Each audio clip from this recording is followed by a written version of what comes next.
Good Morning Business, French Tech. C'est un entrepreneur qui lui aussi retient son souffle. Antonin Hirsch, bonjour. Vous êtes le cofondateur de Skynopi. C'est un réseau d'antennes paraboliques. Vous allez nous expliquer comment ça fonctionne dans un instant. Mais clairement, vous êtes stressé pour ce soir. Savoir si Ariane 6 va réussir à décoller. Là, ça vous fait une journée un peu tendue. Ah oui, c'est toujours un moment qui est quand même assez particulier. On va avoir un objet d'une centaine de kilos qui va décoller du milieu de la forêt amazonienne. Donc on attend vraiment d'avoir ce nouveau lanceur français et européen pour pouvoir assurer notamment la souveraineté de l'espace. Bon, le départ, c'est à 20h normalement, heure de Paris. Il y a un créneau de 3 heures dans lequel on peut décoller. Pour l'instant, les conditions sont bonnes. Jean-Baptiste Huette, notre envoyé spécial, est là-bas. On revivra ça à 7h30. Nous expliquera tous les enjeux. Mais vous, clairement, c'est votre business, c'est les satellites, les antennes paraboliques. Qu'est-ce que ça change si Ariane décolle ou si Ariane décolle pas pour vous ?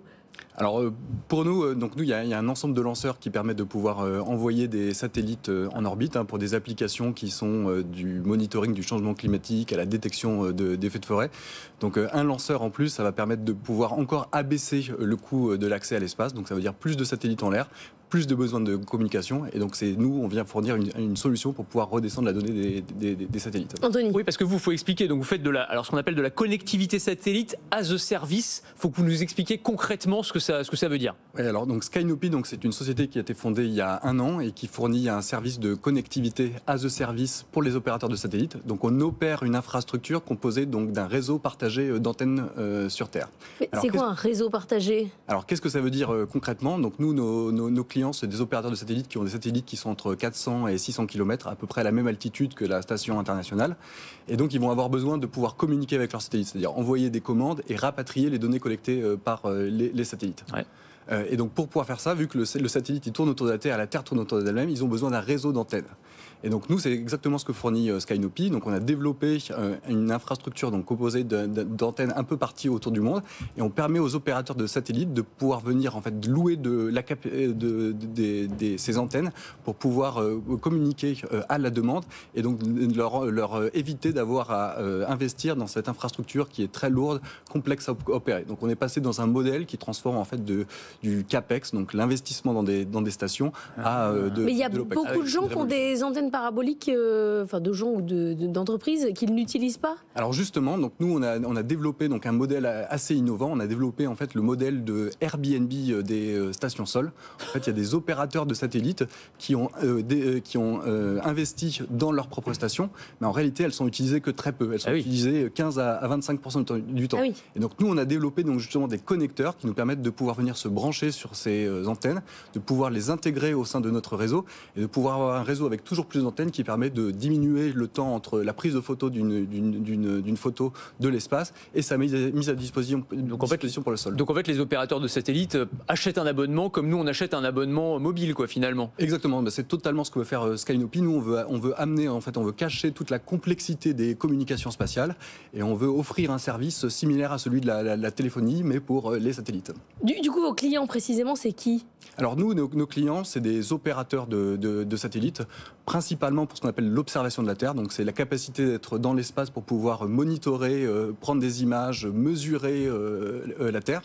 Et donc nos clients, ça peut être des gens qui vont lancer de 1 à 10 satellites, avec des satellites qui peuvent faire de la taille d'une boîte à chaussures jusqu'à celle d'une grosse voiture. Est-ce que ça peut être aussi utilisé pour tout ce qui est Internet des objets, par exemple, ou c'est vraiment juste pour de l'analyse, du rapatrier des données, comme vous le disiez, d'observation ? Non, en effet, donc nos clients font aussi de l'Internet des objets. Le satellite a l'intérêt d'être dans l'espace et donc de pouvoir collecter des messages partout dans le monde. Et donc une des applications, nous, c'est de redescendre tous ces messages collectés pour les mettre à disposition des réseaux terrestres. Vous êtes lancé en 2023, donc c'est tout récent. Vous avez déjà levé des fonds. Vous avez levé combien ? Alors en effet, on a été créé il y a moins d'1 an. Donc on a levé 3,1 millions. Pour notre première levée de fonds, donc ce qui va nous permettre de pouvoir ouvrir notre premier réseau opérationnel d'une quinzaine de stations d'ici la fin de l'année. Et donc on a levé auprès de fonds généralistes, ce qui est aussi une preuve de l'engouement pour le spatial et de l'ouverture du décloisonnement du milieu du spatial. Oui, ça devient un pan d'investissement classique, le New Space comme le retail ou autre chose. Juste vous bossiez déjà dans le spatial. Alors oui, moi j'ai une longue expérience dans le spatial. J'ai fait 15 ans vraiment dans les communications spatiales, donc permettre de pouvoir pouvoir envoyer des messages, recevoir des données dans le spatial. Et donc je mets à profit toute cette expérience-là pour innover un peu sur l'infrastructure sol et justement ces antennes pour pouvoir fournir un service de connectivité dans l'espace. Et vous bossez qu'avec des opérateurs privés ou est-ce que, par exemple, je ne sais pas moi, l'Agence spatiale européenne ou la NASA peuvent faire aussi partie de vos clients? Non, tout à fait. Donc nous, on couvre tous les acteurs qui vont en orbite pour pouvoir opérer. Donc il y a en effet des acteurs institutionnels, l'Agence spatiale française, l'Agence spatiale européenne, mais également des acteurs privés. D'accord. Qui peuvent être de n'importe quel pays, c'est-à-dire que vous avez des contraintes, vous ne pouvez pas travailler avec les Russes ou les Chinois, parce qu'il y a quand même un enjeu de souveraineté. Il y a des règles ou il n'y a pas de règles? Alors nous, on a, par essence même, on opère un business qui est mondial. Donc nos clients, ils sont partout dans le monde.